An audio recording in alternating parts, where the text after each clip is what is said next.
ఎందుకు వచ్చారు?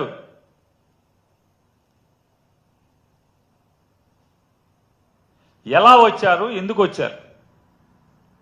ఇక లోగుట్టు ఎర్రబుక్కు రచయితకి తెలుసన్న సామెతగా ఉంది. కేరళ మద్యం, బెంగళూరు మద్యం ఈ రెండు మాత్రమే ప్రస్తుతం ఈ ఆంధ్ర రాష్ట్రంలో అత్యధికంగా ఎందుకు అమ్ముడవుతున్నాయి?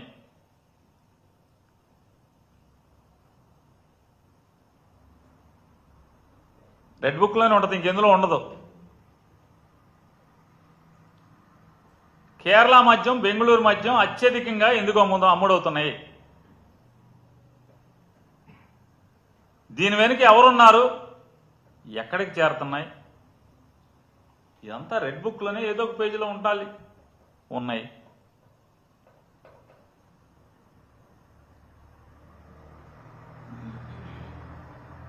ఈ కషాయ కూటమి ప్రభుత్వం వచ్చి 10 నెలలైన ఈ స్థితిలో ఎండలు మండుతున్నాయి.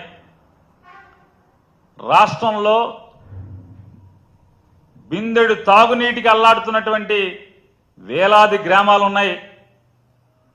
కానీ ప్రతి ఊరిలో, ప్రతి పేటలో, ప్రతి సందులో, గొంతులో మద్యానికి మాత్రం కొదవలేని పరిస్థితి వాళ్ళ ఆంధ్రప్రదేశ్ రాష్ట్రంలో ఉంది.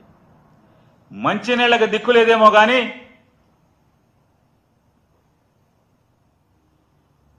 ఫోను చేస్తే చాలు మద్యం ఇంట్లో రెక్కలు కట్టి వాలే పరిస్థితి ఇవాళ ఆంధ్ర రాష్ట్ర పరిస్థితిలో ఉన్నటువంటి పరిస్థితి.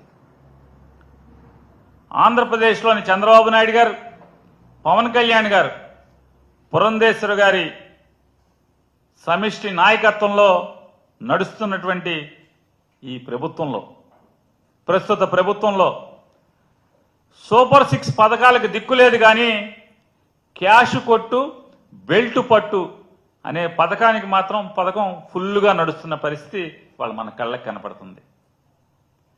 బెల్టుల ఆక్షన్, వేలంపాట్లో పాట పాడుకో, ఎమ్మెల్యేకి డబ్బు కొట్టుకో, బెల్ట్ పట్టుకో. సూపర్ 6 పథకానికి మాత్రం దిక్కులేదు. మాకు ఓటు ఇవ్వండి.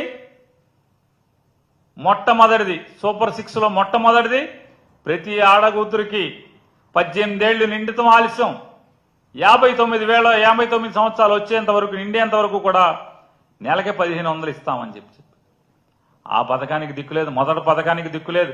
మొదటి